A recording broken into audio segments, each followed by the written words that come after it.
This pedal is good. It does what it's intended to do. It does what you purchase. Does everything like that. Hey guys, welcome back to my YouTube channel. So today we're going to be talking about the Ditto X2 Looper. So let's get into it. So before we get started, I just encourage you guys to subscribe. I do guitar gear reviews, pedals, and lessons, that sort of thing.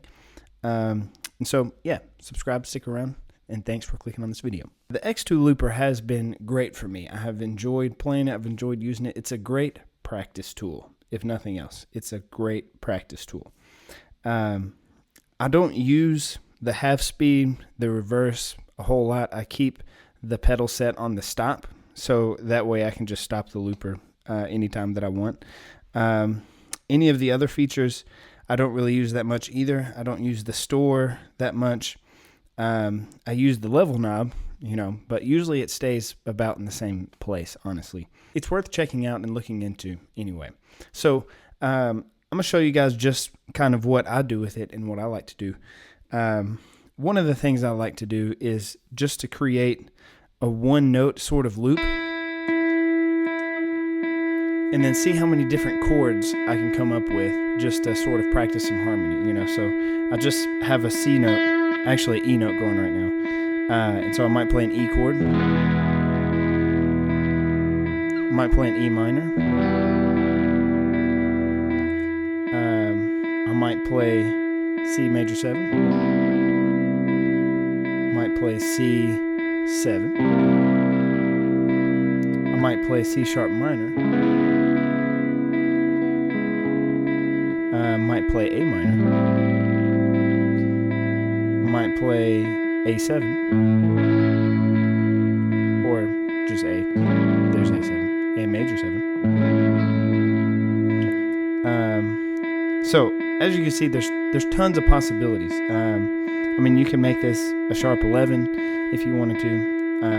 You could make it a 5th, 3rd, 2nd, 9th, sharp 9. There's tons of possibilities you can do with this kind of thing, and it's a really great exercise just to challenge yourself, challenge your ability to think in that way. So let's say I have something like this going on, right? And then I want to do something over top of it, and I hit a wrong note. So I'm going to hit a wrong note on purpose.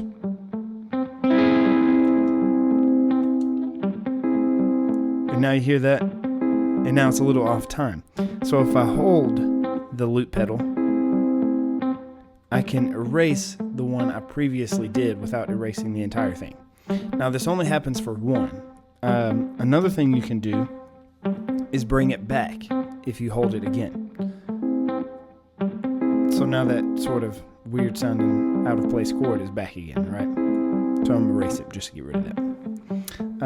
But one thing I do like to do is sort of create sort of drummy sort of things on my guitar.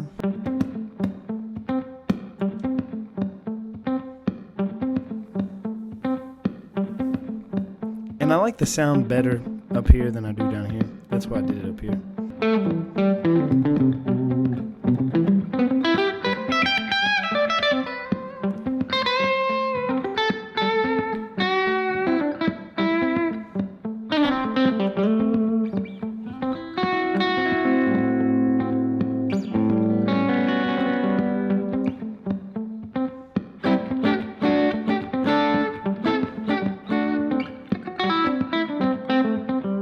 So let's talk about the half speed feature.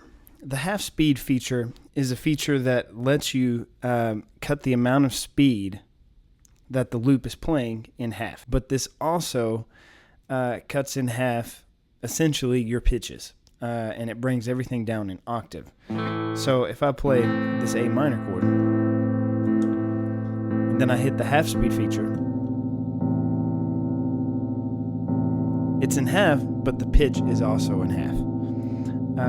So it almost sounds like I'm underwater right now, right? But if I play like a real-time thing, and now I go back to real-time, my loop is way higher, right? But what you can do with this is you can play a bass line double time, and then when you use the halftime feature, it cuts the speed in half, cuts the pitch in half, and then all of a sudden you have like a real sounding bass line, but with your guitar.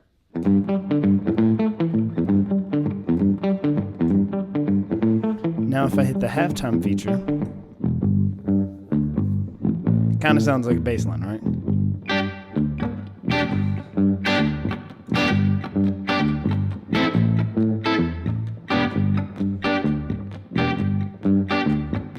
And that's what I use it for, the half speed anyway. Now the reverse, let's say that we use the same thing. I don't use the reverse at all, really. But what happens is it plays the loop in reverse. And then if you record something, it will record it in reverse. And then when you play it back, everything else will be forward while this one line that you played will be in reverse. It's kind of a trippy little thing.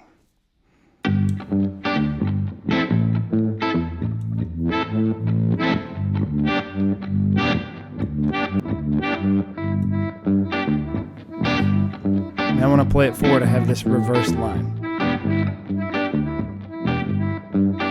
It's not the greatest sounding thing in the world, but it's an interesting little thing to play with, to say the least. These aren't features that I use with this pedal. And I don't really think they're usable features in live settings either. I mean, this pedal is mainly just a practice tool, I think. So the question of whether or not you should buy this pedal is really up to you. Depends on what you plan on using it for. As far as a practice tool, it's great. And I enjoy having it. It's a great addition on the pedal board. I would just get the smaller one instead of this big one because, again, I don't use the other features. If you're planning on using a live kind of thing, I probably would get something where you can set the BPMs. It's held up for about 5 years for me, and actually there was one point where I did fill it up because I was storing everything, and so I had to figure out how to delete everything. And it is kind of a nice thing that you can store your loops and play them back, and you can even put loops onto the pedal itself. And so that's a great feature, and it's a very cool pedal. I enjoy having it again. So thanks for tuning into my channel today, guys. If you like the content, subscribe, stick around, and I'll see you in the next video.